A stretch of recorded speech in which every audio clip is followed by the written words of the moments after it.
When we look at the black community and the condition that it's in now, we have two options.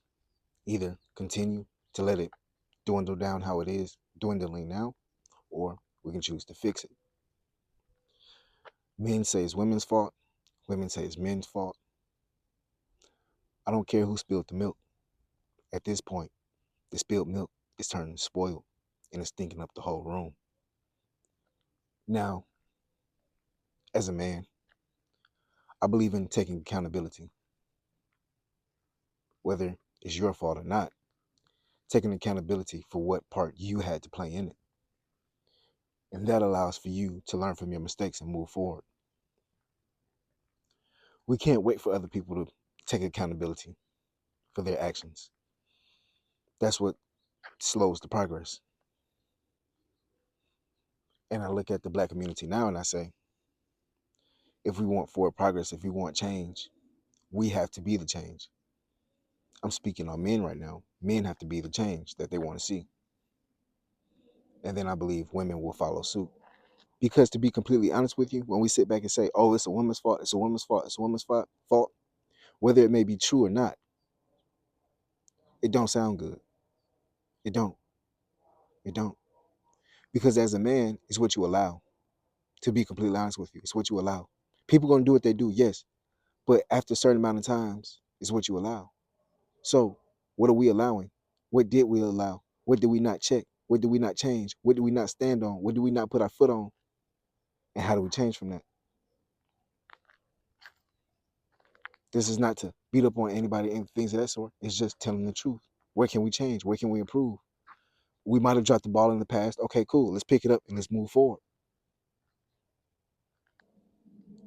It's not in a woman's nature to necessarily lead.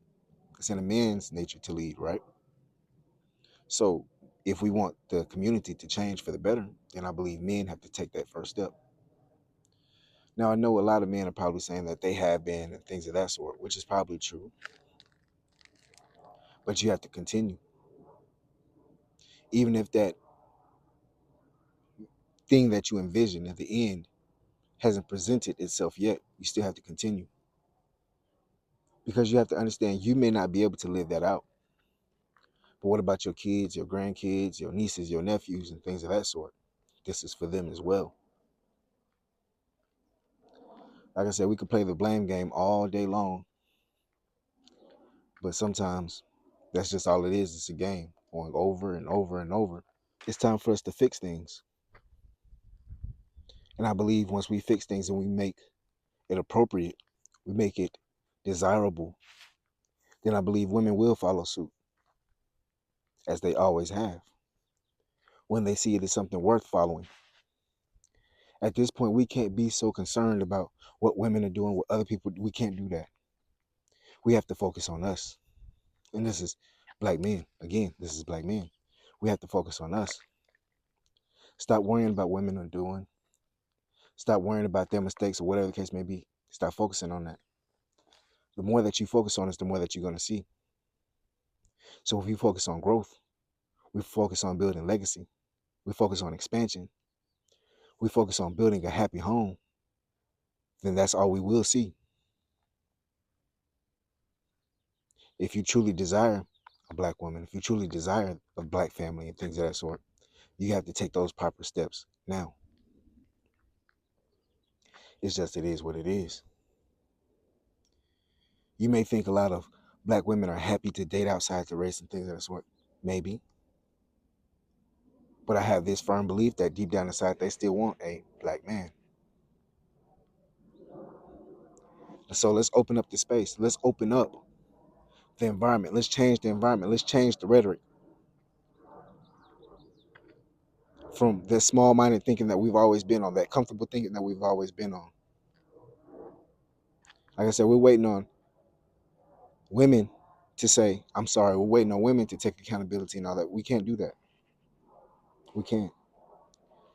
Because sad to say, the ones that will not take accountability now, they'll never fit into the role for the new place that you're building anyways. So all you have to do is just move forward. And the ones who want to be in that same space, the ones who want to be in that new space, who want to thrive, they will adjust. But you can't wait for them to adjust now in order for you to change. You can't do that. In this situation, building a new community, and in any situation when you're dealing with women, you can't wait on a woman to change. You can't wait on that woman. You have to be the change first. Then you will attract. And this is why I tell black men, you must know yourself. These are the things, when you know yourself, you know that this is how it goes. It's like you asking your woman to be a woman first for you to be a man. No, you be a man first, and then she'll be a woman. Especially in the times we're living in where she's been misled, may not have had masculine figures, or let's say she's been in situations that might not have been conducive to her higher being, correct? Then it's up to you to be that example. It's up to you to lead. A leader is not waiting on people to follow. A leader is just going to lead. A leader is just going to do what he has to do. And I believe that's what we have to do. Be that leader that you want your woman to follow. Be that leader now, and then everything will follow. It's like this. You can't wait for everybody to be on board for you to start. You have to start now and know that people will come. Noah didn't build the ark in the rain. No, he built the ark before the rain and then it started raining. So what I'm saying is we have to build the community now and know that it will rain. Know that the people will come. Know that the people will follow. Like they always say, don't necessarily pay attention to what a woman says, but what she does. So a lot of women may say a lot of rhetoric now, and that's the conditioning it's in. And when you step back and really look at it from their point of view, it kind of makes sense. So don't pay attention to what they say. Pay attention to what they do. What do? They follow men that they like. They follow men that they admire. They follow men that they respect. So it's up to us now to be that man. Deep down inside, if you really want that. And if you don't really desire that, if you just love ingesting the content of the gender wars and the he did it, she did it, it's his fault, it's her fault. If you love that type of content and that's where you want to stay, men and women, by all means, then you won't be a part of it. Why? Because energetically, you just won't align. It's not that you won't be allowed in or anything of that sort. No, you're just energetically, you won't be aligned. But black men, I say it's up to us. And first, you have to save yourself. First, you have to know yourself. That's it. First, know yourself, save yourself, and the women will follow. I promise you. Start building that community now. Be the change that you want to see. Be the change that you want to know. Be the change that you want to live in. Anyways, let me know what y'all think. It's your favorite cousin Rich. Y'all be safe out there, all right? Love and blessings.